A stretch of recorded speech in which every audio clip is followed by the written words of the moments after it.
কৃষ্ণ সন্ধানে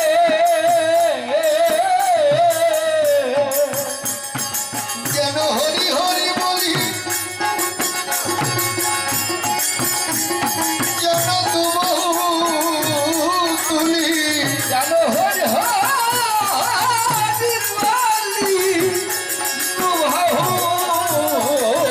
তোলি যেন হরি হরি বলি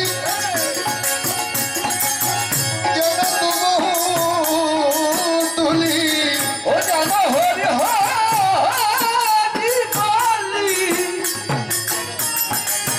দুবাহু তোলি ওরে নাচ হে ভগত সঙ্গে নাচো ভগবান সঙ্গে রে যেন এমন করে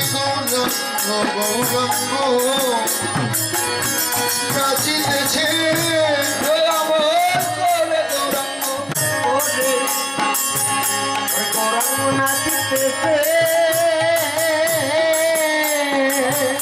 যেন হেমে দণ্ডে দুটি বাহু তুলে যেন এমন করে গৌরাঙ্গ নাচিতেছে যেন হে দুটি বাহু তুলি গৌর গলি গলি বলি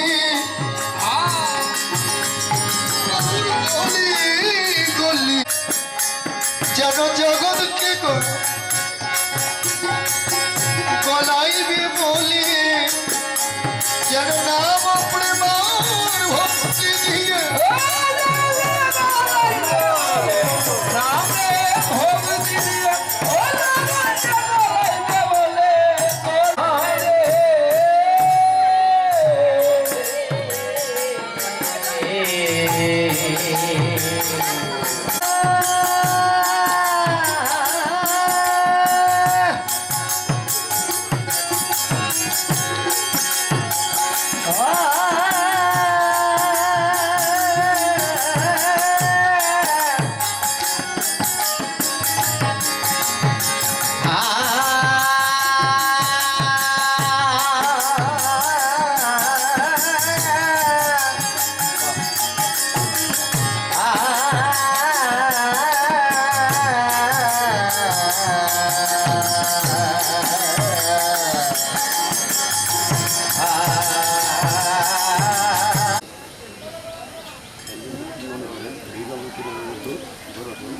ব্রজনীলা শরণাগত হতে গেলে প্রথমে গৌরচরণ আশ্রিত করতে হয়। আর এই লীলা কীর্তনটা হলো বড় ভক্তির পাত্র, বড় ভজনের জিনিস। তো আসলে কীর্তনটা গান না, নাচ নয়, ড্যান্স নয়, এটা হলো ভক্তির পাত্র। জীবের একমাত্র সম্বলই হলো এই সাধুর সঙ্গ।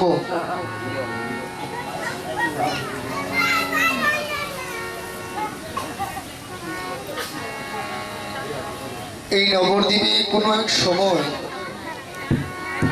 ভগবান শ্রী গৌরাঙ্গ সচ্চিদানন্দ বিগ্রহ প্রভুপাদ অনন্ত কোটি বৈষ্ণবের যিনি একমাত্র আরাধনার ধন,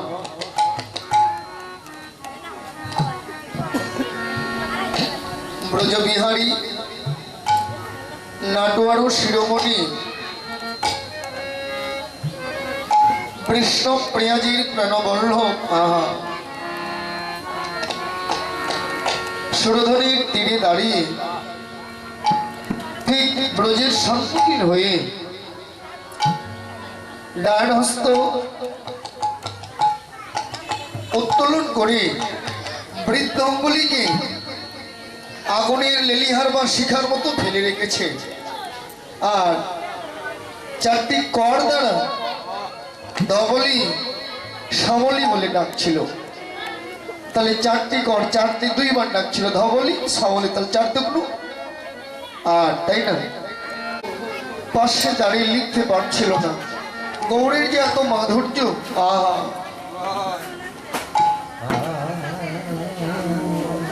লেখক পাশে দাঁড়িয়ে বললে, ভগবান তোমার যে এত কৃপা, তোমার যে এত করুণা, তা তো কোনোদিন জানি না, আর জানবই কি করে? যতক্ষণ জগতের সাধুগুরু বৈষ্ণবের কৃপা না হয়, ততক্ষণ কোনো ভক্তের ভগবানের কৃপা হন না। জগতে যাদের সাধুগুরু বৈষ্ণবের কৃপা হন, জগতে তারাই তো ভগবানকে লাভ করতে পারে। সুরধনে তিনি দাঁড়িয়ে লেখক বৈষ্ণব কবি আরো বললেন, হে ভগবান, একজন রাজা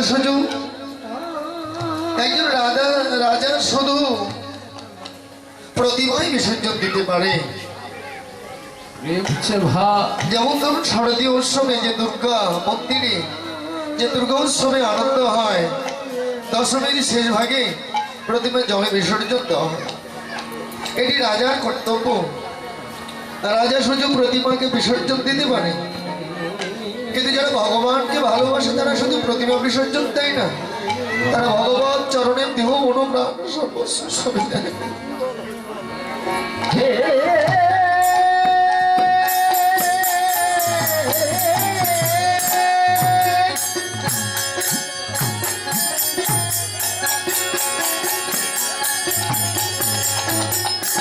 চেপে ধরেছে, কে গো তুমি, ছেড়ে দাও, আমি যে তীরে উঠবো। গঙ্গা দেবী বললেন, প্রভু আমি গঙ্গা তোমার চরণ চেপে ধরেছি। বললেন, কেন গঙ্গা, আমার চরণ ছেড়ে দাও। বললেন, প্রভু তোমার চরণ ছেড়ে দিলে আর কোনদিন আমার ভাগ্য ফিরে এলো না।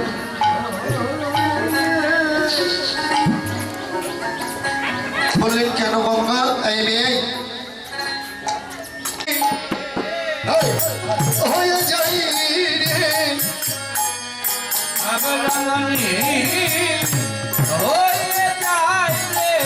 সেজন ভাব রমণী হয়ে যাই রে, ভাবে রামণী গৌরীর নামের ধনী উঠিলে প্রবেশ করে, সেজন ভাব রমণী হয়ে যাই রে।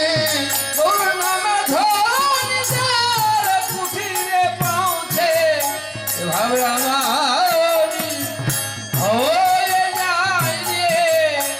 এই যে গৌরীর নামের ধনী কর্ণ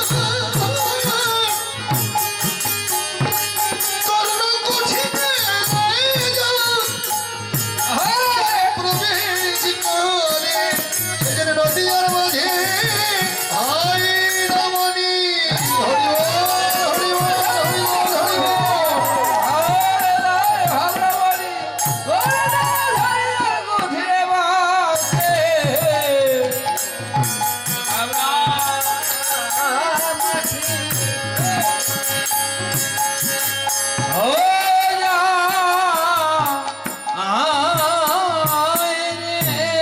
এবার আমাদের কবি আমাদের ঘোষে কহে মনের হরিষে,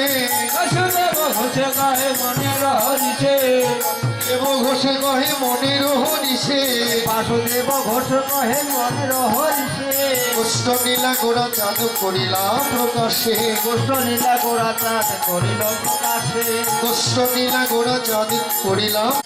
এই যে যিনি লেখক হলো বাসুদেব ঘোষ, তাই না? এই জাতিতে কি হলো?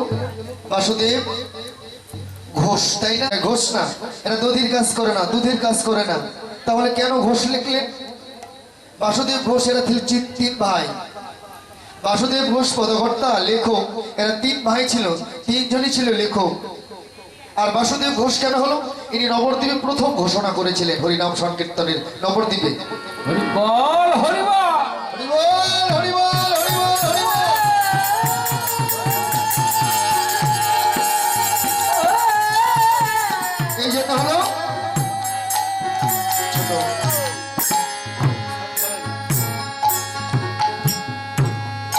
প্রথমে ঘোষণা করেছিলেন, এই যে নাম হলো বাসুদেব, ইনি ঘোষণা করেছিলেন, ঘোষক ছিলেন, নাম হলো ঘোষ, বাসুদেব ঘোষ, ইনি হলো জাতিতে গোয়ালা নাম। এই জন্য কথাটি বড় ভাবনামৃত। নবদ্বীপে যতগুলো ভক্ত ছিল সকলেই হলো দাস, নবদ্বীপের যত ভক্ত সকলেই হলো দাস, আর ব্রজের যতগুলো ভক্ত সকলেই হলো রাধা গোবিন্দের চরণের দাসী। এই কথাটা জানতে হবে। বৃন্দাবনে পৌঁছিতে সম্মুখে একটি দ্বার, কোন দ্বার? কোন দ্বার?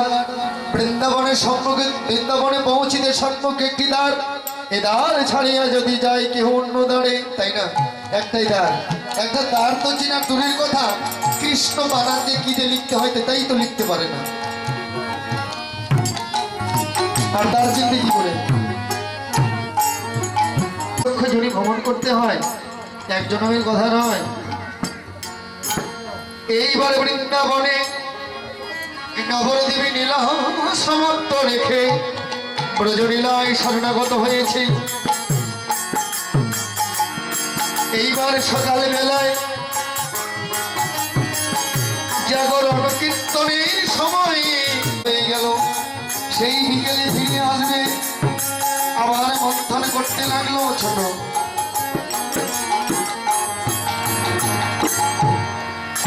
সাধারণত কথাটা বড় ভালো। ঘোষেরা যখন দুধ থেকে ননি উঠায় না, একটু ভালো করে লক্ষ্য করে দেখেন তো, দুধ থেকে যখন ননি উঠায়, দুধ থেকে ননি নিয়ে চলে গেলেন উঠিয়ে, তাই না? বাকি দুধগুলো কি হলো? এগুলো হলো ঘোল, তাই না? তো যা করবেন ঘোল, তা তো হবে না। ঘোল ডিপার্টমেন্টে গেলে সোজা নরম যেতে হবে। আর চৈতন্য প্রমাণ করলে কৃষ্ণ ভক্তি অনুক্ষণ মার্জন হয় ভজন। ভজন যদি এখনো মার্জিত করতে চান, একজন সাধুর বৈষ্ণবের সঙ্গ করে যান। এই দুষ্টের ভজন ধরে শুনে এবার সকলে এসেছে, কেবল আসে নাই প্রাণীর ভাই কানাই, প্রাণীর ভাই কানাই আসে নাই। শ্রীরাম গিয়ে বললেন, কানাই রে, আমরা সেই কতক্ষণ হলো তোর জন্য অপেক্ষা করছি, তুই গোষ্ঠে যাবি কিনা একবারে খুলে বল। এইবার শ্রীরাম যাওয়ার ভঙ্গিমা কি জানেন? গলায় যে কাপড় ছিল করজোড়ে ধরলেন, নয়নে অশ্রু, রোদলগুলো টিপ টিপ করে ঝরছিল। এবার ধীরে গতিতে শ্রীরামের কাছে, শ্রীরামে গিয়ে বললেন, কানাই রে, সরে সরে কানাই করে শ্রীরাম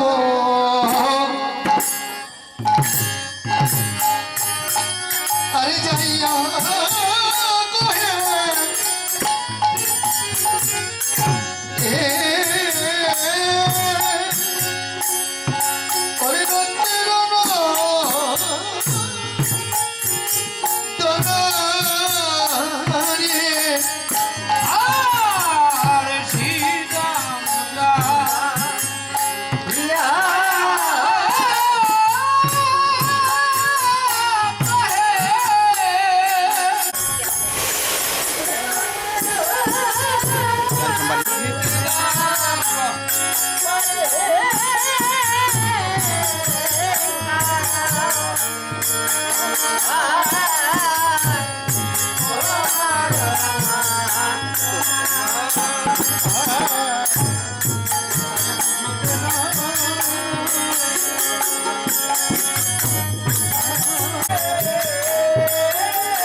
ছোট করজনে গিয়ে বললেন, কানাই রে, একটা কথা বলি, তুই আমাদের সঙ্গে গোষ্ঠে না যা, তাতে দুঃখ নেই। তুই যদি গোষ্ঠে নাও যাস, আমরা তোকে যেতে বলবো না। আর যদি আমাদের সঙ্গে যাস, খুব আনন্দ হবে। যেতেও বলছি না, আবার না গেলে আমরা থাকতেও পারছি না। কানাই বলবো? কানাই বলে, নির্ভয় বল, কি হয়েছে বল। কানাই রে, তুই যদি গোটে যাস, আমাদের খেলা হবে। আর যদি গোষ্ঠে না যাস, খেলা হবে না। তবে খেলা হলে ভালো লাগবে। তুই গোষ্ঠে যাবি কিনা? কানাই বললেন, শ্রীরাম রে, গোষ্ঠে যাওয়া তো বড় কথা নয়। আমি তোদের সঙ্গে গোষ্ঠে যেতে চাই, কিন্তু জানিস বারংবার বাধার কথা মনে পড়ে যায়, কর্মের বন্ধনের কথা মনে পড়ে যায়। মায় আমাকে এমন ভাবে বন্ধন করেছে। বন্ধন কত প্রকার? সদাগণ বললেন, তা তো জানি না কানাই, বন্ধন যে কত প্রকার। কানাই বললেন, সখারে, একটা হলো পাপের বন্ধন, একটা পূরণের বন্ধন, একটা হলো কর্মের বন্ধন। পাপের বন্ধন হলে পাপের সাজা খাটতে হয়। আর কর্মের বন্ধন হলে যতদিন কর্ম করেছেন ততদিন স্বর্গে থাকতে হয়। স্বর্গে শেষ হয়ে গেলে আবার স্বর্গ থেকে মরতে আসতে হয়। আর যদি পূর্ণের বন্ধন, যদি কেউ গুরু কৃপা বলে একবার পূর্ণ করতে পারে, ওই পূর্ণের কৃপা বলে যদি রাধা গোবিন্দের চরণ একবার দর্শন পায়, কোনোদিন আর আসে না।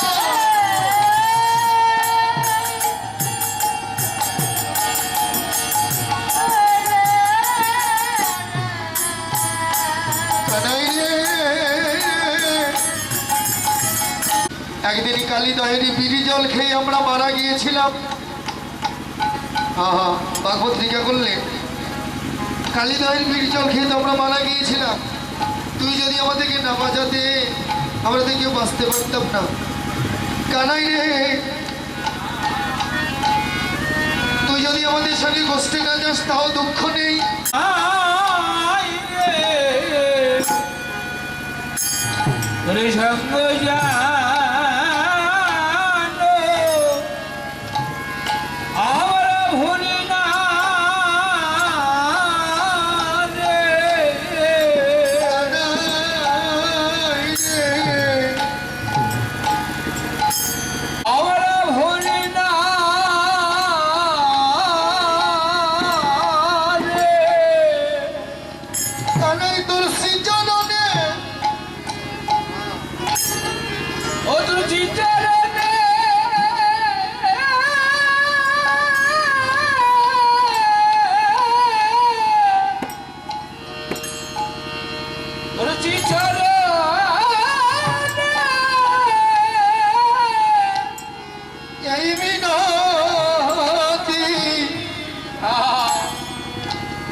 কানাই তোর স্বপ্ন ছাড়া যেন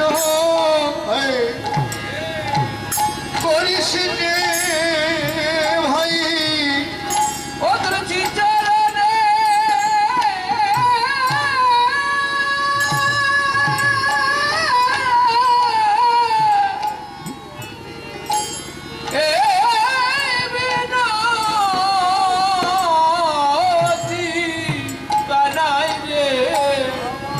সঙ্গ মধুর সঙ্গ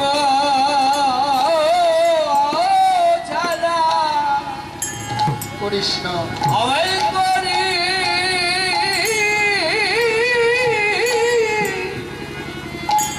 করিস না ভাই। আরেকটা কথা ছোট,